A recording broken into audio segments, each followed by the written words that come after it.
Hello my dear students. तो स्वागत है आपका एक बार फिर से पीसीबी ट्यूटोरियल्स के इस वीडियो लेक्चर प्लेटफॉर्म पर। आज हम लोग बात कर रहे हैं थर्मोडायनामिक्स में लेक्चर नंबर 2 की। तो लेक्चर नंबर 1 अगर आपने अच्छी तरह से देख लिया, समझ लिया और जो जो फार्मूले और बेसिक कॉन्सेप्ट इन्वॉल्व थे, अगर आप वो सब क्लियर कर चुके तो अब हम लोग थर्मोडायनामिक प्रोसेस की ओर आगे बढ़ सकते हैं। तो देखिए बच्चों, आपको in general 4 special thermodynamic processes को पढ़ना है और उनमें कौन कौन है वो। तो पहला आपका आ जाएगा आइसोथर्मल प्रोसेस, दूसरा हो जाएगा एडियाबेटिक प्रोसेस, तीसरा आइसोबेरिक प्रोसेस और फिर हम लोग आइसोकोरिक प्रोसेस पढ़ सकते हैं। ठीक है, तो कोई भी प्रोसेस किसी के भी आगे पीछे आप पढ़ सकते हैं। हर प्रोसेस का अपना अलग अलग रूल रेगुलेशंस है, तो सबको हम लोग बारी बारी से देखेंगे। और ये जो थर्मोडायनेमिक प्रोसेस है ये करते क्या है, तो इसको समझिएगा अच्छे से। ये क्या करते हैं, एक स्टेट से दूसरे स्टेट में किसी भी गैसियस सिस्टम जो है आपका उसको लेके जाते हैं। जैसे अगर पीवी पर हम लोग ग्राफ ड्रॉ करें तो मान लीजिए कि अगर कोई पोजीशन ए है जहाँ पर कुछ ना कुछ यहाँ पी की वैल्यू होगी, कुछ ना कुछ वी की वैल्यू होगी। तो मान लीजिए P1 है, B1 है, तो इस ए पर हमारा P1 V1 हो गया। ऑफ कोर्स कुछ टी भी होगा, आप कह सकते हैं कुछ T1 भी रहा होगा, जो इसमें तो नहीं दिखाया जा रहा है, लेकिन होगा जरूर, कुछ ना कुछ तो होगा। अब यहाँ से वो अगर मान लीजिए कि बी पॉइंट पर पहुँचता है, यहाँ पहुँचता है, तो ये किसी ना किसी प्रोसेस के थ्रू पहुँचेगा। मतलब कि ये यहाँ पर आ गया, मतलब इसकी कुछ अलग वैल्यू हो गई, P2 यहाँ पर हो गई, V2 यहाँ पर हो गई, P2 V2 T2 इस तरह से, है ना। और अब यहाँ से यहाँ जो वो पहुँचा तो किसी तरीके से आ सकता, हो सकता है स्ट्रेट लाइन से आया होगा तो ये एक अलग प्रोसेस होगा। हो सकता है ये इस तरह के किसी कर्व के थ्रू आया होगा, एक अलग प्रोसेस होगा, है ना।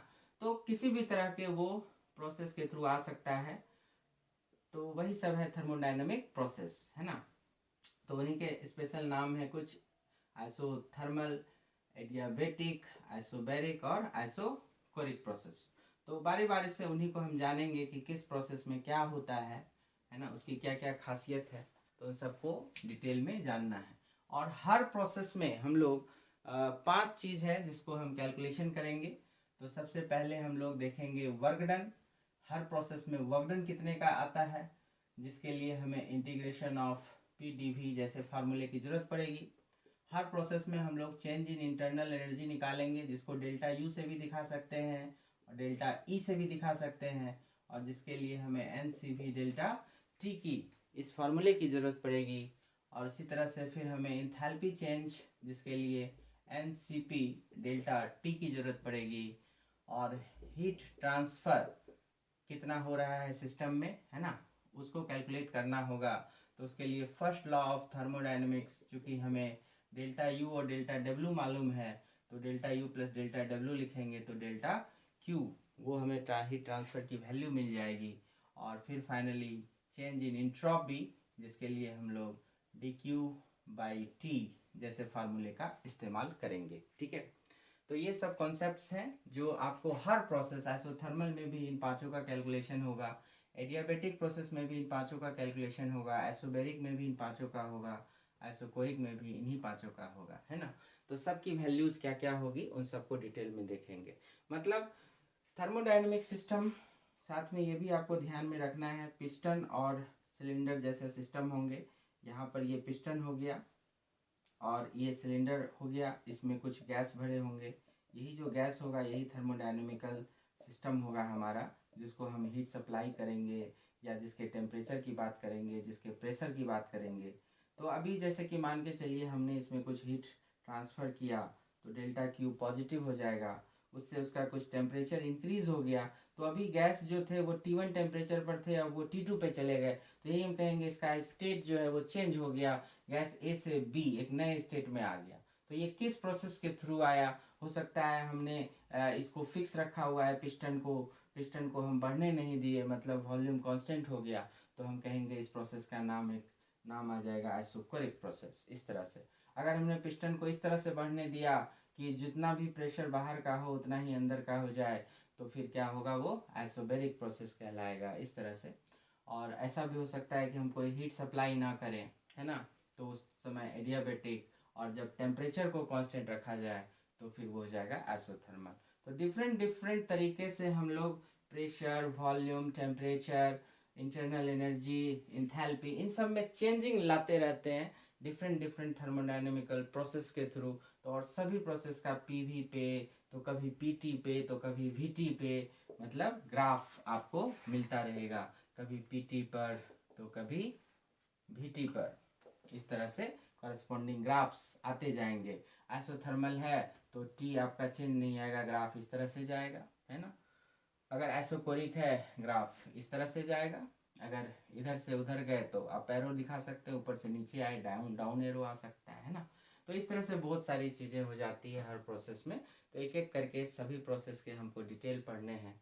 तो आइए शुरू करते हैं सबसे पहले अबाउट आइसोथर्मल प्रोसेस। ठीक है, डिटेल में इसको अब स्टार्ट करते हैं। तो आइए बच्चों, आइसोथर्मल प्रोसेस की बात करेंगे। तो ऐसा थर्मोडायनेमिक प्रोसेस जिसमें कि टेम्परेचर सिस्टम का रिमेन्स कांस्टेंट थ्रू आउट, मतलब हमेशा। तो ऐसा सिस्टम जिसमें हमेशा आपका टेम्परेचर हमेशा कांस्टेंट होगा throughout the process is known as isothermal process. तो मैथमेटिकली यहाँ पर फिर क्या समझ में आया हमें? मैथमेटिकली अगर आप देखिए तो इसका यही मतलब हुआ कि टेम्परेचर ऑफ द सिस्टम जो हुआ ये क्या होना चाहिए, कांस्टेंट हो गया।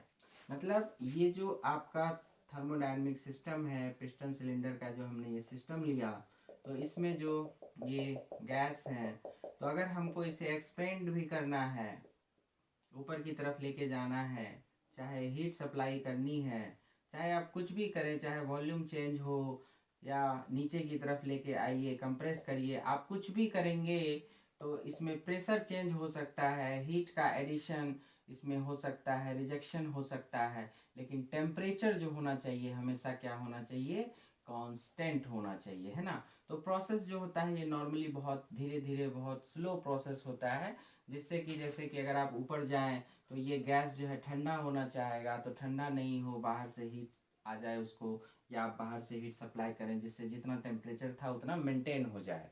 या फिर आपने कंप्रेस किया तो उससे वर्क डन किया तो इससे इसको हीट कुछ गेन हो गया, तो वो हीट इसके टेम्परेचर को ना बढ़ा दे। आप सराउंडिंग जो धीरे धीरे कंप्रेस करेंगे तो सराउंडिंग से वो जो भी इंक्रीज इन हीट एनर्जी होगा वो बाहर चला जाएगा, जिससे टेम्परेचर आपका ना बढ़े, है ना। तो प्रोसेस को इस तरह से रखना है कि टेम्परेचर कांस्टेंट हो जाए। तो generally it is very slow process. आप चाहें तो कहीं पर ऐड कर सकते हैं, in general it is very slow process. तो स्लो होने के कारण क्या होता है कि हीट एक्सचेंज सराउंडिंग के साथ आराम से हो जाता है, जिससे इसका टेम्परेचर कांस्टेंट रखने में मदद मिलती है। तो मैथमेटिकली हमारा हो गया T equal to constant, that is अगर डेल्टा टी की बात करोगे तो ज़ीरो हो जाएगा, या dt की बात करो एलिमेंट्री चेंज, छोटा चेंज, तो वो भी क्या हो जाएगा, ज़ीरो हो जाएगा। ठीक है, नाउ बात करते हैं आइडियल गैस लॉ की। तो फ्रॉम आइडियल गैस इक्वेशन की हम लोग अगर बात करें तो P V equal to N R T, यही ideal gas equation for N moles. तो यही होता है P V equal to N R T, और इस कंडीशन में टी हमारा क्या है, कांस्टेंट है, एन पहले से कांस्टेंट है, number of moles, R universal gas constant है, ये भी पहले से कांस्टेंट है, टी भी आपने सिचुएशन के हिसाब से कांस्टेंट कर रखा है। इसका मतलब हुआ कि पी वी ओवरऑल क्या हो गया, कांस्टेंट हो गया। तो दैट इज दो केस के लिए अगर आप लिखेंगे तो आप लिख सकते हैं P1 V1 equal to P2 V2, या आप ऐसे भी कह सकते हैं P is inversely proportional to V। जब P भी कांस्टेंट है तो V उधर जाएगा, तो V equal to constant upon V, और उसको उसी को लिख सकते हैं P प्रोपोर्शनल टू 1/V। और यहीं पर अगर आप P1/P2 की बात करते हो तो चूंकि नीचे में है सो V2/V1 आ जाएगा। तो ये सारी चीज़ें जो हैं क्या कहलाती है, चाहे ये स्टेटमेंट हो, ये हो, ये हो, या फिर ये हो, this all are known as Boyle's law. ठीक है, तो बॉयल्स लॉ, ठीक है, बॉयल नाम के साइंटिस्ट ने इसको बताया था कि अगर टेम्परेचर कांस्टेंट हो तो pressure is inversely proportional to volume, मतलब वॉल्यूम अगर डबल करोगे तो प्रेशर जो है वो हाफ हो जाएगा, या फिर वॉल्यूम अगर आप आधी करेंगे तो प्रेशर जो है वो डबल हो जाएगा। मतलब कि इस गैस का अगर टेम्परेचर चेंज ना हो तो फिर अगर आप इस पिस्टन को वॉल्यूम को कम करो कम करो कम करो तो गैस का वॉल्यूम कम होके V से अगर V/2 होगा तो अंदर का प्रेशर जो है वो P से 2P हो जाएगा। ठीक है, इस तरह से एंड वाइस वर्सा, अगर V से आप 2V करते हैं तो प्रेशर घट के P से P/2 आधा हो जाएगा। ओके, तो इस तरह की बात हो जाती है। अब इसी को ग्राफ पर हम कैसे रिप्रेजेंट कर सकते हैं, तो ग्राफिकली हम लोगों को अब यहाँ पर PV पर ग्राफ देखना है, तो एक एक्सिस पर P, एक एक्सिस पर V, और उसी तरह से इसका दूसरा वाला फॉर्म एक PT पर देख लेंगे और एक VT पर देख लेंगे। ठीक है, तो नॉर्मली T को नीचे के हॉरिजॉन्टल एक्सिस पर ही रखते हैं और फर्स्ट क्वाड्रेंट में ही ग्राफ को हम लोग नॉर्मली ड्रॉ करते हैं। तो इस तरह से इन सब पर हमको ग्राफ का ढंग से स्टडी करना है। ठीक है, आइए आगे बढ़ते हैं। ऑलराइट बच्चों, तो अब हम लोग ग्राफ पर थोड़ा काम कर लेंगे। PV, PT और VT, यही तीन तरह का आपको देगा ग्राफ ड्रॉ करने को। तो आइसोथर्मल के लिए हम लोग को ड्रॉ करना है। तो आइसोथर्मल में टेम्परेचर तो रह गया कांस्टेंट, है ना, तो इन दोनों पर तो बहुत आसान सा ग्राफ हो जाएगा। इस तरह से एक वर्टिकल लाइन आपको दिख जाएगी, यहाँ भी और यहाँ भी, इस तरह सीधा ऊपर की तरफ वर्टिकल लाइन। अच्छा, तो इसमें एक काम कर सकते हैं, एक में अप एरो डाल दीजिए, एक में डाउन एरो डाल दीजिए। पूछना क्या है भाई, तो पूछना क्या है सो समझिए। जैसे यहाँ पर प्रेशर इंक्रीज हो रहा है तो आप वॉल्यूम के बारे में पूछ सकते हैं कि किसमें कंप्रेशन हो रहा है और किसमें एक्सपेंशन हो रहा है। तो आप जानते हैं कि P is inversely proportional to V। इस प्रोसेस में तो यही हो रहा है ना, आइसोथर्मल में। तो अगर कहीं पर प्रेशर बढ़ेगा तो वहां पर वॉल्यूम कम होगा। तो प्रेशर देखिए बढ़ रहा है, ऊपर की तरफ जाएंगे तो वॉल्यूम इसका मतलब कम हो रहा है। तो हम यहाँ पे लिख सकते हैं कि ये ग्राफ कंप्रेशन के लिए है। और उसी तरह से इसमें क्या होगा, अगर ऊपर से नीचे कोई एरो आता है तो प्रेशर कम हो रहा है, प्रेशर कम होगा वॉल्यूम बढ़ेगा, तो इसका मतलब ये एक्सपेंशन हो रहा है। ठीक है, प्रेशर कम होगा तो वॉल्यूम इंक्रीज करेगा, तो नीचे की तरफ आएगा तो एक्सपेंशन हो रहा है। ठीक, अब वहाँ कंप्रेशन एक्सपेंशन पूछने का कोई मतलब नहीं बनता, कारण कि वॉल्यूम तो इस तरफ सीधा सीधा ऊपर ही जा रहा है ना, सीधा स्ट्रेट लाइन हम लोग ले रहे हैं इस तरह से, तो ये ऊपर की ओर ही तो जा रहा है, तो इसलिए तो ऑब्वियस सी बात है कि यहाँ पर एक्सपेंशन हो रहा है, इसमें कंप्रेशन हो रहा है। तो यहाँ प्रेशर के बारे में पूछ सकता है, तो प्रेशर उसी तरह से आप कंपेयर करो, V is proportional to 1/P। यही बात कह सकते हैं कि जहाँ पर V बढ़ रहा है वहाँ पर प्रेशर क्या हो रहा है, V बढ़ेगा तो प्रेशर घटेगा। तो V ऊपर ज़्यादा बढ़ रहा है तो प्रेशर कम हो रहा है, तो आप कह सकते हो डिक्रीजिंग प्रेशर। और यहाँ क्या कहोगे, तो इंक्रीजिंग प्रेशर। ठीक है, और टेम्परेचर तो आपका कांस्टेंट था, एज इट इज था। चलिए यहाँ पर ग्राफ ड्रॉ करते हैं PV पर, जो सबसे ज़्यादा इंपॉर्टेंट होता है। तो हमारे पास है PV इक्वल टू कांस्टेंट, है ना, या फिर आप इसका भी इस्तेमाल कर सकते हैं, P is inversely proportional to V। दोनों ही केस में ये क्या होगा, क्योंकि एक एक्सिस पर देखिए P है, एक पर यहाँ पर V है, तो जैसे आप मान सकते हैं इधर अगर y मानिए और इधर x मानिए तो y प्रोपोर्शनल टू 1/x।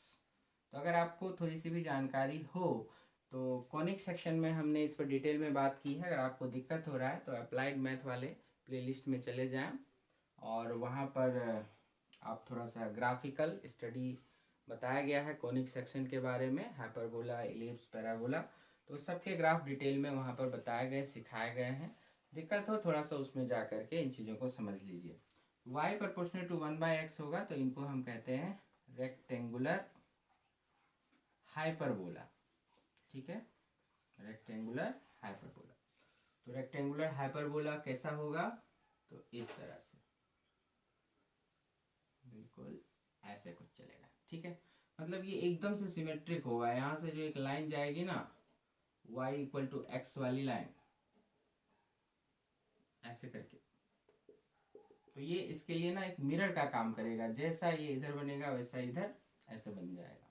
ठीक है, तो चलिए इसकी तो फिलहाल हमें ज़रूरत है नहीं, वैसे बस आपको समझाने के लिए बताया कि ये पूरी तरह से y इक्वल टू एक्स के अबाउट सिमेट्रिकल होगा। तो इसको तो हम अभी हटा देते हैं। चलिए ये होगा, तो ये जो आप देख रहे हो इस तरह के कर्व जो आ रहे हैं, ये कर्व रेक्टेंगुलर हाइपरबोला के, इसको आइसोथर्म नाम दिया जाता है। क्या नाम इसको पढ़ते हैं? आइसोथर्म। ठीक है, आइसोथर्मल प्रोसेस की वजह से है तो आइसोथर्म नाम दिया जाता है। तो ये किसी एक कांस्टेंट टेम्परेचर पर होगा। अब मान लीजिए कि हमने एक और आइसोथर्म ड्रॉ किया, वो किसी दूसरा कांस्टेंट टेम्परेचर पर होगा। एक और ड्रॉ कर सकते हैं, कोई तीसरा, इस तरह से। और डाउन एरो दिखाएंगे तो एक्सपेंशन हो रहा है, अप एरो दिखाएंगे तो कंप्रेशन हो रहा है, चूंकि वॉल्यूम इधर आओगे तो वॉल्यूम बढ़ेगा, इधर जाओगे वॉल्यूम घटेगा। तो खैर वो बड़ी बात नहीं। इसमें क्या है कि मान के चलिए कि ये ऊपर वाला T1 टेम्परेचर पर ड्रॉ हुआ है, ये T2 पर, और ये लास्ट वाला T3 पर। तो आपसे ये पूछ सकता है कि भाई बताइए इनमें T1, T2, T3 में कौन अधिक है और कौन कम है। ठीक है, तो इसमें हमेशा याद रखिएगा जो ऊपर की तरफ होगा, ऊपर वाला, वो हमेशा ज़्यादा होगा। मतलब कहने का T1 is greater than T2, और सबसे कम होगा आपका ये T3। जितना कम टेम्परेचर होगा वो उतना एक्सिस के क्लोज आता जाएगा। अच्छा, कैसे समझें? अगर ये जानना हो तो क्या करेंगे, आप किसी कांस्टेंट v के लिए एक वर्टिकल लाइन ले लो। ठीक, मान लो आप v0 के लिए काम कर रहे हो, तो v0 के लिए अगर आपने काम किया तो करस्पॉन्डिंग यहाँ पर हो गया P3, यहाँ पर हो गया आपका P2, और यहाँ पर हो गया आपका P1। ठीक है, और इनको नाम रखिए, जैसे हमने रखा A, B और C, ऐसे रख सकते हैं। अब आप A के लिए जो आइडियल गैस लॉ है उसका इस्तेमाल आप कर सकते हैं। ये सब नोट कर लिया होगा अगर आपने, तो आगे बढ़ें, क्योंकि यहाँ पे मुझे कुछ लिखने की ज़रूरत है। दिक्कत हो तो वीडियो को बैक जाके नोट कर लेंगे या पॉज करके नोट कर लेंगे। चलिए आगे समझिए। अब जैसे हम यहाँ पे कह रहे हैं कि फॉर A पॉइंट के लिए, तो यहाँ पर जो है आपका प्रेशर क्या है, P3, वॉल्यूम क्या है, V0, तो PV इक्वल टू, है ना, PV इक्वल टू nRT पढ़ते हैं ना, तो N हो गया, R हो गया, और T कौन सा है यहाँ पे, T3।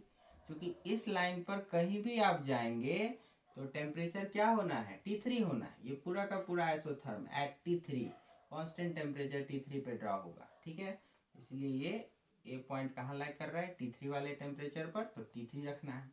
उसी तरह से फॉर बी पॉइंट के लिए आ जाइए, यहाँ पर है वो बी पॉइंट, तो वहाँ का प्रेशर P2, V0, NR, और फिर यहाँ पर हो गया T2, T2 रख दीजिए। And similarly for point C point के लिए देखिए, तो P1, V0, NR, और फिर T1। ठीक ना। अब क्या करना चाहते हो इससे, सबके क्या करने हैं, रेशियो लेने हैं। इसका मतलब P3 V0 is to P2 V0 is to P1 V0, ऐसा कर लीजिए। तो इधर राइट साइड का भी रेशियो बनेगा, nRT3, nRT2 और nRT1। इसमें सभी V0 एक समान है, हटा दीजिए। इसमें सभी NR एक समान है, हटा दीजिए। ठीक है, रेशियो इसी तरह से लेते हैं। तो P3 is to P2 is to P1, इधर क्या दिख रहा है हमको, T3 is to T2 is to T1। ठीक है, अब इन मतलब कि जिस तरह से प्रेशर्स के रेशियो आएंगे उसी तरह से टेम्परेचर्स के भी रेशियो आएंगे। अब यहाँ ग्राफ में साफ पता चल रहा है कि आपका इसमें P1 सबसे ज़्यादा है। ठीक है, तो P1 सबसे ज़्यादा है तो इसका मतलब कॉरस्पॉन्डिंग T1 जो होगा वो भी क्या होगा, सबसे ज़्यादा हो जाएगा। ठीक है, तो आप इसका मतलब साफ समझ सकते हैं कि since P1 is greater than P2 is greater than P1, तो इसका मतलब यही रेशियो इधर से भी, तो P1 के कॉरस्पॉन्डिंग क्या था, T1, तो T1 will be greater than T2 will be greater than T3। ठीक है, तो सबसे कम आपका T3 होगा, सबसे ज़्यादा आपका T1 होगा। अच्छा, इसको अगर आपको ज़्यादा परेशानी हो, समझने में ज़्यादा दिक्कत हो, तो इसको ऐसे भी आप कर सकते हो कि जैसे कि आप किसी दो का कॉमन रेशियो लेकर के निकालो, आपको पता चल जाएगा। तो जस्ट बता रहा हूँ, जैसे P3/P2 आप करते हो, सिर्फ दो का उठाया, तो इधर से भी दो का तो उठा ही सकते हैं ना, T3/T2। तो अब इन दोनों में कौन बड़ा कौन छोटा, तो P3/P2 में आप देख सकते हो P2 बड़ा है, P2 ऊपर है, P2 बड़ा है, तो P2 बड़ा है तो करस्पॉन्डिंग T2 भी बड़ा हो जाएगा। तो आप कह सकते हैं कि P2 जब बड़ा है तो इसका मतलब T2 भी अधिक हो जाएगा T3 से। और उसी तरह से फर्स्ट एंड सेकंड को देखो, इन दोनों को देखो, तो P2/P1, P2/P1, तो इधर क्या हो जाएगा T2/T1। ठीक है, तो फिर यहाँ से भी आपको पता चलेगा P1/P2 में देखो कौन बड़ा है, तो P1 बड़ा है, तो नीचे वाला बड़ा है, तो इधर भी T1 बड़ा हो जाएगा, तो T1 is greater than T2। अच्छा, ये क्यों किया, क्योंकि इसमें आपका P2 was greater than P3, P3 नीचे में था। और ये क्यों किया, क्योंकि P1 was greater than P2। तो P1 अगर बड़ा होगा, नीचे वाला इसमें बड़ा होगा, तो इधर भी नीचे वाला बड़ा हो जाता है। ठीक है, तो इस तरह से सिंपल सी बात आप समझ सकते हैं, छोटी छोटी मैथमेटिक्स है। तो आप कह सकते हो कि P2 जो है वो P3 से बड़ा है और P2 से भी बड़ा है P1, तो दोनों को साथ में मिला के रखिए। P2 जो है वो P3 से बड़ा है और P2 से भी बड़ा है कौन, P1, तो इनको साथ में रखिएगा अगर मिला करके, तो आप समझ जाते हैं कि P1 is greater than P2, P2 is greater than P3। तो वो तो सॉरी, वो तो है ही, वो तो ऑब्वियस हमको ग्राफ से ही दिख रहा है, इसको नहीं लिखना है, इन दोनों को लिखना है। T2 is greater than T3 और T2 से भी बड़ा कौन है, T1, तो इन दोनों को मिला करके लिखना था हमको, इनको और इनको। तो T1 सबसे बड़ा, ठीक, सबसे छोटा कौन, T3, T3 से बड़ा कौन, T2, और T2 से बड़ा कौन, T1। आप देख सकते हैं यहाँ पर इनको T2 is greater than T3, तो T2 जैसे कहीं पर रखा, तो T2 क्या है, T3 से बड़ा है, तो लीजिए T3 से बड़ा कर दिया। और इससे क्या पता चलता है कि T1 T2 से भी बड़ा है, तो T2 से बड़ा है T1, तो T1 ऐसे कर दिया। तो यही कहते हैं कि दोनों को मिला के लिखिएगा तो वो चीज़ दिख गया। ठीक है, वैसे आपको डायरेक्टली यहाँ से भी समझ में आता है कि जिस हिसाब से प्रेशर्स के रेशियो आ रहे हैं, यहाँ से ग्राफ में देख के पता चलता है कि P1 ज़्यादा है, P2 से कम है, P3 सबसे कम है, तो उसी तरह से आपके टेम्परेचर्स के भी रेशियो आएंगे। ठीक है, मतलब कॉरस्पॉन्डिंग T3, अगर P3 कम है तो T3 भी कम रहेगा, P1 ज़्यादा है तो T1 भी ज़्यादा होगा, एंड सो ऑन। नहीं तो फिर दो दो करके आप कंपेयर करिए तो वहाँ से भी आपको दिख जाएगा। ठीक है, तो ये जो आइसोथर्म्स होते हैं ये कभी भी आपस में कट नहीं करेंगे, आइसोथर्म्स आर ऑलवेज पैरेलल। तो यहाँ लिख सकते हैं आइसोथर्म्स आर ऑलवेज पैरेलल। ठीक है, पैरेलल टू ईच अदर, एक दूसरे के लिए हमेशा क्या होंगे, पैरेलल होंगे, कभी भी कट नहीं करते। डाउन एरो दिखाएंगे तो एक्सपेंशन का ये ग्राफ हो जाएगा, अप एरो दिखाएंगे तो कंप्रेशन का ग्राफ हो जाएगा, है ना, और ये कभी भी आपस में कटिंग नहीं करेंगे। अच्छा, यहाँ पर जैसे आपने V0 को कांस्टेंट करके लाइन ड्रॉ करके और P1 P2 P3 में कंपैरिजन कर लिया, है ना, तो उसी तरह से आप चाहते तो यहाँ पर P0 के करस्पॉन्डिंग एक लाइन ड्रॉ करके और फिर corresponding V1 V2 V3 draw करके कौन ज़्यादा कौन कम, तो वहाँ से भी आप टेम्परेचर्स के रिलेशंस निकाल सकते थे। ठीक है, तो किसी भी तरह से आप निकालें, बस इतना ध्यान में रखें कि अगर दो या दो से अधिक आइसोथर्म्स दिए हुए हों तो हायर टेम्परेचर पर जो आपके आइसोथर्म्स लाइन होंगे वो एक्सिस से दूर होते जाएंगे। ठीक है, या ओरिजिन से कहिए तो दूर होते जाएंगे। ओके, तो जितना ऊपर उतना हाई टेम्परेचर, ये बात याद रखनी है। तो हम लोग ग्राफ वाला काम कर लिए। ठीक है, अब आगे हम लोग के 5 काम हैं। तो पहला वर्क डन निकालने का है, तो उसको समझिए। आइए बच्चों, अब आगे का काम देखेंगे। तो अभी वर्क डन निकालने से पहले एक छोटी सी बात रह गई, हम लोगों को यहाँ पर स्लोप निकालने का भी काम होता है, थोड़ा ध्यान रखेंगे। ये जैसे हमने एक आइसोथर्मल प्रोसेस के लिए पीवी पर हमने ग्राफ ड्रॉ किया, तो हमसे कभी कभी क्या पूछ सकता है कि जैसे हम लोग इस पोजीशन पर अगर एक टेंजेंट को ड्रॉ करते हैं इस तरह से, ऐसे, यही हो गया टेंजेंट। तो ये टेंजेंट इधर वाले एक्स एक्सिस हॉरिजॉन्टल एक्सिस के साथ इस तरफ से अगर कुछ एंगल बनाता है जिसको आप टेन थीटा कहते हैं, तो यहाँ पर जो स्लोप हो जाता है, आपने इधर से एंगल लिया तो माइनस ऑफ टेन थीटा हो जाता है, ठीक है। और मान के चलिए कि ये जो पोजीशन है हमारा, ये corresponding to two P naught and V naught है, मतलब P naught comma V naught है, और ये कोई ए पॉइंट है, ठीक है। तो ये स्टेट है गैस का। तो कहता है कि हमें स्लोप बताइए एट ए, क्या होगा, है ना। मतलब यहाँ पर हम स्टडी करना चाहते हैं slope eight point A on isothermal process, ठीक है। ये कोई गैस है जिसको आइसोथर्मली इस तरह से एक्सपेंड किया गया। तो ए पोजीशन पर हमें स्लोप की वैल्यू चाहिए, स्लोप का मतलब माइनस टेन थीटा की वैल्यू चाहिए, और ए का कोऑर्डिनेट्स क्या है, तो P naught comma V naught, ठीक है। इस पर निकालना है। तो कैसे निकालेंगे, तो देखिए पीवी पर जब आप ग्राफ है ड्रॉ करते हैं तो स्लोप हमारा होता है ज्योमेट्रिकल मीनिंग ऑफ डिफरेंशिएशन के हिसाब से, अगर वाई एक्स पर ग्राफ है तो D Y by D X, यहाँ पर है पी और भी पे तो क्या हो जाएगा D P by D V, मतलब यहाँ पर अगर वाई होता, यहाँ पे एक्स होता, तो D Y by D X is the slope, तो D P by D V will be the slope, ठीक है। तो ये हमें आइसोथर्मल प्रोसेस के लिए फाइंड करना है, ये यहाँ पर क्या आने वाला है। तो देखिए वी हैव इक्वेशन है हमारे पास, P V equal to constant कह दीजिए, चूंकि एनआरटी में टी कांस्टेंट ही है तो ये है ही। इसको क्या करना है, हमें डिफ्रेंशिएट करना होगा, डिफ्रेंशिएट विथ रिस्पेक्ट टू, किसी के भी रिस्पेक्ट में कर सकते हैं, मान लीजिए v के रिस्पेक्ट में ही किया, और जब भी करेंगे बोथ साइड्स अंडरस्टूड है, तो हमारा D by D V of P V बन जाएगा, और इधर D by D V of constant. तो यहाँ से देखिए u इंटू वी के फॉर्मेट पर p बाहर आ गया, dv by D V plus v बाहर आ गया, dp बाई डी वी, एक कॉन्स्टेंट है तो डिफ्रेंशिएट होगा, जीरो हो जाएगा। अब यहाँ पर p into one and now this is v dp by D V. तो क्या करना है, हमें तो dp बाई डी वी चाहिए, इसको उधर भेजिए, तो v into dp by D V is minus of p and then dp by D V is minus of p by v।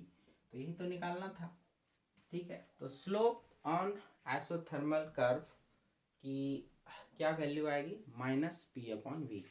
तो हमें अगर ए पॉइंट पर चाहिए था, ए पॉइंट पर, तो फॉर ए अब हम लिख सकते हैं, चूंकि ए में एक्स वाई की वैल्यू दी हुई है पी नॉट वी नॉट, ठीक है, या पी और वी की वैल्यू दी हुई, तो हम कह सकते हैं इस जगह पर फॉर ए पॉइंट जो स्लोप आएगा, मतलब slope at A equal to minus of P by V, मतलब पी की वैल्यू पी नॉट, वी की वैल्यू वी नॉट। तो इस तरह से आप कह सकते हैं slope at A is minus P naught V naught. तो अगर आप यहाँ पे कुछ लिखते हैं तो यहाँ से देखिए स्लोप आपका क्या आ गया ए पॉइंट के लिए, तो फॉर ए अगर मैं लिखूं तो स्लोप क्या आ गया at A, minus P naught by V naught. और अगर आप ये माइनस कट करोगे और आपसे किसी ने ये टेन थीटा पूछा, तो जवाब तो आपको P naught by V naught ही देना है, ठीक है। यहाँ तक नोट कर लीजिए, आगे बढ़ते हैं। चलिए बच्चों, अब आगे हम लोग बात करेंगे कैलकुलेशन, पार्ट कैलकुलेशन करने हैं ना, तो उनके फॉर्मूला को समझना पड़ेगा। तो कैलकुलेशन ऑफ वर्क डन पहला है उसमें इन आइसोथर्मल प्रोसेस। तो जनरली जो वर्क डन का हमारे पास फार्मूला होता है वो integration of P D V होता है, बस यही बात हमें पता है। तो यहाँ पर अब आगे कैसे बढ़ा जाए भाई, तो इसमें हमको मदद लेनी है आइडियल गैस इक्वेशन से। तो फ्रॉम आइडियल गैस इक्वेशन हमेशा मदद करेगा आपको, तो इसको हमेशा कंसिडर करें। तो P V equal to N R T, चूंकि इसमें हम आगे स्टेप नहीं ले पाएंगे ना, पी को बाहर भी नहीं ला सकते क्योंकि पी इज वेरिएबल, और वॉल्यूम के हिसाब से अभी इसको आगे ले नहीं जा सकते डायरेक्टली। पी डी पी रहता तो कर भी लेते काम, है ना। तो P को पहले यहाँ से हटाना है, वॉल्यूम के टर्म्स वगैरह में कुछ लाए जो आगे ऑपरेट हो, तो मदद करेगा कौन, आइडियल गैस इक्वेशन, ठीक है। P V equal to N R T, तो P की वैल्यू जो होगी वो N R T by V के हिसाब से आप यहाँ पे सब्सटीट्यूट कर सकते हैं। तो ये यहाँ पर सब्सटीट्यूट हो गया N R T by V and then D we.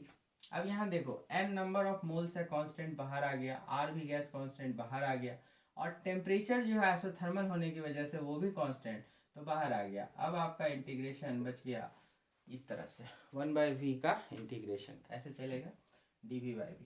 और अभी आपको इसी में लिमिट वगैरह मिल जाएगी, तो v1 से v2, मतलब वॉल्यूम पहले v1 था, अब वॉल्यूम बाद में v2 हो गया इस तरह से। तो आपको वो रहेगा v1 to v2 सिचुएशन में गिवन होगा, तो उसका टेंशन नहीं है। तो ये क्या बन गया nRT एंड log ln में चला जाएगा और फिर v2/v1 ऐसे आ जाएगा, ठीक है। अच्छा, इसमें अगर आपने ln को हटा के log बेस 10 करना हो, चूंकि ये तो आ गया नेचुरल लॉगरिथम, तो 2.303 से आपको मल्टीप्लाई करना पड़ता है, और फिर जब आप ऐसा करेंगे तो बेस 10 एंड देन v2/v1। और यहाँ पर ये बात भी ध्यान रखनी है कि फॉर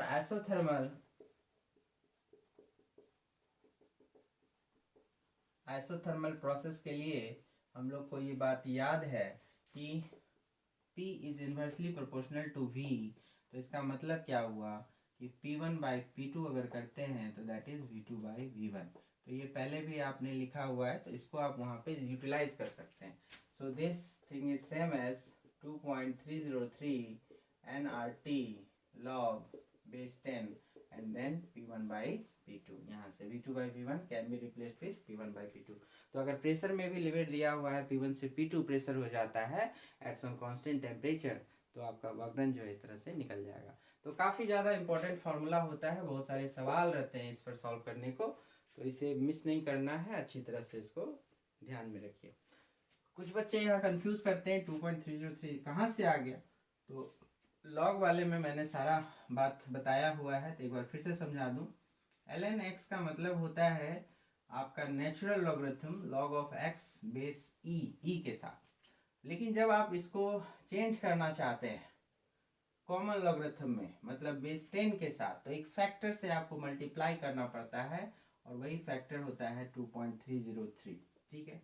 यहाँ पर कैलकुलेशन से रिलेटेड मैं ये बात भी आपको यहाँ पे कह देता हूँ कि ln2 log2 ये सब की वैल्यू आप याद रखें। तो ln2 की वैल्यू अगर आपको किसी ने पूछा तो 0.69 के लगभग में आप इसका इस्तेमाल कर सकते हैं। और साथ ही मैं आपको बता दूं कि अगर बेस 10 के साथ आप काम कर रहे हैं तो देन log2 की वैल्यू 0.3010 या फिर 1 तक भी आप लिख सकते हैं, ठीक है। और ये ln2 क्यों ऐसा आया, तो ये आप समझ सकते हैं कि आपने 2.303 से मल्टीप्लाई किया होगा log ऑफ 2 बेस 10 को, और जिसकी वैल्यू अभी अभी हमने आपको बताया, तो 2.303 multiplied with 0.301 and this comes to 0.69 approximately, ठीक है। तो इस तरह से आप समझ सकते हैं उसको, ओके। तो ये कैलकुलेशंस आपको काफ़ी मदद करेगा, तो एक बार ठीक से समझ लें वर्क डन को, calculation of work done in isothermal process. दूसरा आपका जो इसमें कैलकुलेशन करना होगा वो भी सिंपल है, calculation of change in internal energy delta you for isothermal process. तो इस सबसे आसान इसका जवाब होगा कि क्योंकि इसमें टेम्परेचर ही चेंज नहीं होता, आपको चेंज इन इंटरनल एनर्जी आपको कहा हमेशा लिखने को NCV डेल्टा टी, और चूंकि इस प्रोसेस में डेल्टा टी ज़ीरो, तो आपकी ये वैल्यू हो जाएगी ज़ीरो, क्योंकि आइसोथर्मल के लिए डेल्टा टी इज़ ज़ीरो, ठीक है। तो सिंपल है, यहाँ पे कोई इंटरनल एनर्जी चेंज नहीं होगी आइसोथर्मल प्रोसेस के लिए। दैट इज आप चाहें तो एक लाइन लिख सकते हैं, there is no change in internal energy for isothermal process, ठीक है। आइसोथर्मल प्रोसेस के लिए कोई चेंज नहीं होगी इंटरनल एनर्जी की, मतलब कि जितना भी इनिशियल इंटरनल एनर्जी होगा फाइनल के बराबर होगा, UI = UF या EI = EF, जैसा आपका मन है, लेकिन चेंज नहीं लिख सकते, change will be zero, okay. तो ये दो कैलकुलेशन हो गए। अब इंथैल्पी चेंज इसी तरह से आइए आगे बढ़ते हैं। तो आगे बढ़ते हैं बच्चों, अब हमको कैलकुलेशन करना है change in enthalpy delta H, ठीक है। तो अगर फार्मूला वाइज देखिएगा, इन जनरल देखिएगा, तो NCV डेल्टा T यही फार्मूला आता है। तो आप बिल्कुल कह सकते हैं, क्योंकि इस प्रोसेस में for isothermal process isothermal process में हमारा डेल्टा टी क्या होता है, ज़ीरो होता है। तो इस वजह से आपको डेल्टा एच भी आपको ज़ीरो ही मिल जाएगा। ठीक है, तो इन जनरल तो यही करेक्ट है, लेकिन इसी में कभी कभी ऐसा होता है, नोट करके देखा जाए तो डेल्टा एच में जैसे कि हम लोग जो गैसियस सिस्टम यहाँ पर लेते हैं, इसमें एनर्जी का ट्रांसफर कभी कभी क्या होता है कि वर्क के थ्रू होता है, वर्क डन के थ्रू हो जाता है। ठीक है, मतलब कि किसी भी गैसियस सिस्टम को आप दो तरह से एनर्जी सप्लाई कर सकते हैं।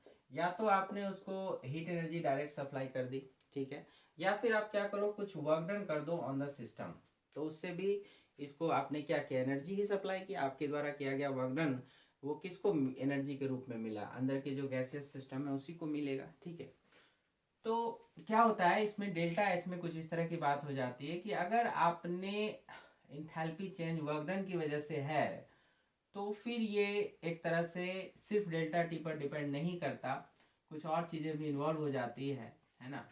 तो उस वक्त हम इसको स्टेट फंक्शन नहीं कर सकते, मतलब कि डायरेक्ट डेल्टा टी पर डिपेंड नहीं भी करता है। ठीक है, तो ये थोड़ा सा बहुत ही माइक्रोस्कोपिक बात है, बट आपके सिलेबस के हिसाब से अगर लेकर के चलें तो आप डेल्टा टी सीधा सीधा देख सकते हो कि वो जो होगा आपका, चूँकि आइसोथर्मल प्रोसेस है उसमें कोई चेंज नहीं होना है, इसलिए डेल्टा एच जीरो हो जाता है।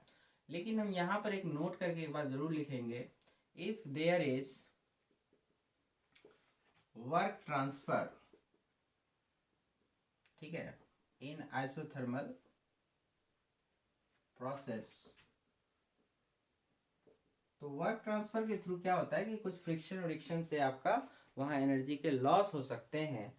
तो फिर उस केस में आपका जो डेल्टा एच होता है वो पाथ फंक्शन बन जाता है, क्योंकि अगर इज अ पाथ फंक्शन तो वो आपका जीरो नहीं भी हो सकता है। ठीक है, इसलिए कहीं कहीं आपको किसी बुक में ये भी स्टेटमेंट मिल जाएगा कि डेल्टा एच मे और मे नॉट बी जीरो। ठीक है, even for delta T is zero. ठीक है, बट आपके सिलेबस के हिसाब से जनरली बात करें तो 99% केस में आपको डेल्टा एच जीरो ही लिखना है in case of isothermal process. ठीक है, तो आप उतना टेंशन मत लो, बस ये एक लाइन बस बता दिया आपको कि अगर वर्क ट्रांसफर के थ्रू एनर्जी सप्लाई हो रही है, तो if there is work transfer in isothermal process, तो उस वक्त डेल्टा एच जीरो कहना सही नहीं भी हो जाता है, वो नॉट इक्वल टू जीरो के बराबर आता है। अब कितना आता है उसको छोड़ दीजिए, लेकिन वो जीरो नहीं होगा। ठीक है, तो वो कॉम्प्लिकेटेड कैलकुलेशन है, इसलिए आपके सिलेबस से वो हटा ही दिया है। तो आपके सिलेबस में सिर्फ यही बात है कि भाई जब आइसोथर्मल प्रोसेस है, डेल्टा टी चेंज नहीं होना, तो फिर आपका क्या होगा, डेल्टा एच भी जीरो हो जाएगा। चलिए इसी पर फोकस रखिए। नेक्स्ट 4 नंबर की जो बात आएगी आपको, यहाँ पर हीट ट्रांसफर था, तो कैलकुलेशन ऑफ हीट ट्रांसफर, तो हीट ट्रांसफर जो था हमारा डेल्टा क्यू फॉर जो प्रोसेस कर रहे हैं आइसोथर्मल प्रोसेस, तो इसकी बात करते हैं। तो अब अगर डेल्टा क्यू की बात करते हैं हम लोग, तो from first law of thermodynamics उसका इस्तेमाल होगा। डेल्टा क्यू जब भी निकालना होगा तो आप इसका इस्तेमाल कर सकते हैं। Delta Q equal to change in internal energy delta U plus delta W. ठीक है, अब आपने देखा है यहाँ पर इस प्रोसेस में डेल्टा यू तो जीरो है, तो उसको यूज करना, ये जीरो बिठाना है और डेल्टा डब्ल्यू के बराबर हो जाएगा। इसका मतलब जो भी हीट ट्रांसफर होगा that will be equal to work done. Okay, और विथ सेम साइन, मतलब if delta Q is positive then delta W is also positive. तो अगर आपने हीट को ऐड किया सिस्टम में तो वर्क डन पॉजिटिव होगा, मतलब एक्सपेंशन होगा। ठीक है, विथ सेम साइन, ये भी ध्यान रखना है। सो हम कह सकते हैं कि work done by the system, bye the system अगर करते हो तो ये पॉजिटिव वर्क डन आता है, मतलब पॉजिटिव वर्क डन, इसके लिए पॉजिटिव है, मतलब केस ऑफ एक्सपेंशन, तो work done by the system that is expansion. ठीक है, आइसोथर्मली, तो इसको कह सकते हैं कि आइसोथर्मल एक्सपेंशन, बोलिए, that is isothermal thermal expansion. ठीक है, तो आइसोथर्मल एक्सपेंशन के दौरान क्या होगा, जो भी जितना भी वर्क डन होगा इज इक्वल टू, तो work done by the system is numerically equal to heat transfer, और ये आपने बाय द सिस्टम क्या पॉजिटिव हुआ तो हीट एडेड, एडेड कर सकते हो आप, heat added to the system. ठीक है, that is if delta W is positive तो डेल्टा क्यू भी पॉजिटिव, तो work done by the system तो मतलब हीट ऐड किया गया होगा। और अगर वाइस वर्सा भी ट्रू है, if delta W is negative तो work done on the system अगर किया गया तो फिर क्या होगा, सिस्टम से हीट रिलीज होगा।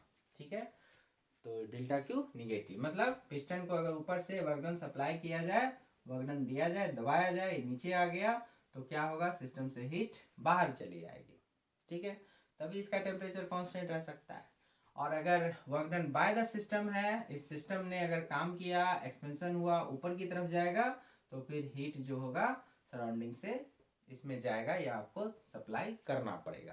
तो जाहिर सी बात है आप सप्लाई करेंगे तभी ये ऊपर भागेगा, है ना, तो सीधी सी बात है। तो सेम साइन के साथ चलता है, डेल्टा डब्ल्यू पॉजिटिव तो डेल्टा क्यू भी पॉजिटिव। ठीक है, ये यहाँ पर चलेगा। ओके, तो केमिस्ट्री में ये चीज़ें भले पलट सकती है, क्योंकि केमिस्ट्री में डेल्टा डब्ल्यू जहाँ पॉजिटिव होता है, डेल्टा क्यू वहाँ, डेल्टा डब्ल्यू केमिस्ट्री में जहाँ ये कि फिजिक्स में जहाँ डेल्टा डब्ल्यू पॉजिटिव होता है, केमिस्ट्री में वहाँ डेल्टा डब्ल्यू निगेटिव हो जाता है ना। तो थोड़ा सा आपको ये चीज़ यहाँ पे एक निगेटिव साइन के साथ आपको केमिस्ट्री में मिल सकती है, बट कहने का जो भी अर्थ है वो न्यूमेरिकली वो वैलिड होगा, सेम होगा। तो ये थोड़ा सा आपको प्रिकॉशंस रखना होता है फिजिक्स में जब आप सॉल्व कर रहे हैं, केमिस्ट्री में जब आप सॉल्व कर रहे हैं, तो थोड़ा सा प्रिकॉशन वर्कडन के मामले में जहाँ जहाँ वर्कडन का इन्वॉल्वमेंट है तो उसके साइन को लेकर के थोड़ा सा आपको प्रिकॉशन रखना पड़ेगा। ठीक है, वर्कडन बाय द सिस्टम हम लोग फिजिक्स में पॉजिटिव लेते हैं, केमिस्ट्री में वही चीज़ निगेटिव साइन के साथ लिया जाता है। ठीक है, कारण वगैरह पे डिस्कशन हम पहले ही कर चुके हैं। तो चलिए, यहाँ पर हमारा डेल्टा क्यू भी मिल गया, ये डेल्टा डब्ल्यू के बराबर है, तो दैट इज हमने डेल्टा डब्ल्यू पहले ही फाइंड कर लिया है, 2.303 nRT log base 10 V2 by V1, या फिर 2.303 nRT log base 10 P1 by P2। तो जो भी आपने वर्क डन किया था उस हिसाब से आपको डेल्टा क्यू लिख देना है, तो वो डेल्टा डब्ल्यू के बराबर ही है, और डेल्टा डब्ल्यू हमने पहले ही फाइंड कर लिया तो सेम फार्मूला आपका काउंट हो जाएगा। चलिए लास्ट पॉइंट इसका निकालते हैं, चेंज इन एंट्रोपी। तो लास्ट पांचवी चीज हम लोग कैलकुलेशन करेंगे यहाँ पे, calculation of change in entropy. ठीक है, एंट्रोपी डेल्टा एस फॉर कौन सा, तो आइसोथर्मल प्रोसेस। तो आइसोथर्मल प्रोसेस के लिए हम लोग एंट्रोपी चेंज की बात करते हैं, डेल्टा एस की बात करते हैं।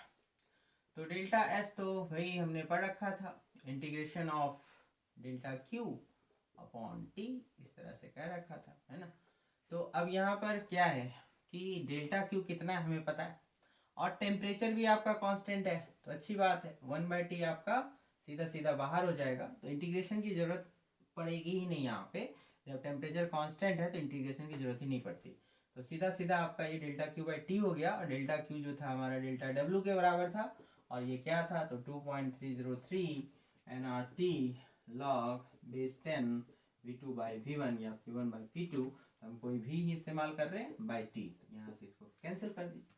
तो क्या जवाब आ गया, तो चेंज इन एंट्रोपी आ गया 2.303 nR, और ये टेम्परेचर पर डिपेंड नहीं कर रहा है। ठीक है, सीधा सीधा जो भी रहेगा V1 और V2 की वैल्यू, या फिर P1 और P2 की वैल्यू, तो उससे भी आप कह सकते हैं, तो 2.303 nR log base 10 then P1 by P2।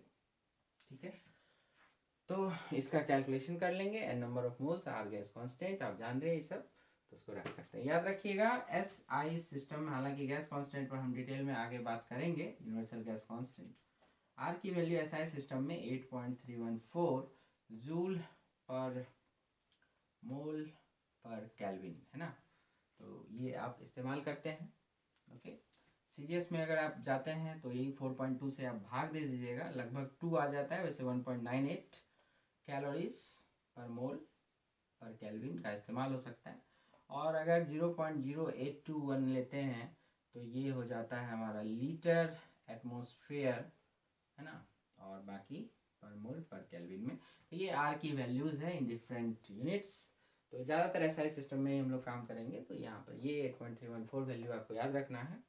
और अगर सीजीएस में काम करोगे कभी तो ये वाला हो जाएगा 1.98 कैलोरी। इसको 4.18 से डिवाइड किया तो उससे आपको ये दिख जाएगा, है ना। और ये हो जाएगा लीटर एटमॉस्फेयर में। अगर वॉल्यूम आपको कभी लीटर में, प्रेशर एटमॉस्फेयर में इस तरह के यूनिट्स रहते हैं तो 0.0821 का हम लोग इस्तेमाल करते हैं। तो ये सब कुछ चीज़ें हैं, आगे हम बाद में डिटेल में और बात करेंगे। कन्वर्जन वगैरह, 1 लीटर एटमॉस्फेयर कितना जूल होता है वगैरह वगैरह, ये सब हम बाद में देखते हैं। तो इस टॉपिक में अभी तो फ़िलहाल इतना ही। आइसोथर्मल प्रोसेस में आपको ऑलमोस्ट इतना ही देखना है। इससे आपका ये सारा सवाल जो है, जो भी होगा वो क्लियर हो जाएगा। तो इस वीडियो लेक्चर में तो इतना ही। नेक्स्ट वीडियो लेक्चर में अब हम लोग बाकी के जो प्रोसेसेस हैं, एडियाबेटिक वगैरह और बाकी के जो एसोबैरिक, एसोकोरिक, तो उन सब पर भी काम करेंगे। और इस पर भी आधारित कुछ प्रॉब्लम्स अगर आप लोग यहाँ तक कंप्लीट कर लेते हैं तो हम नेक्स्ट वीडियो में उसको भी कंप्लीट करेंगे कुछ, ठीक है। तो चलिए यहाँ तक इस वीडियो में इतना ही। तो अच्छे से पढ़िए। All the best. Thank you very much.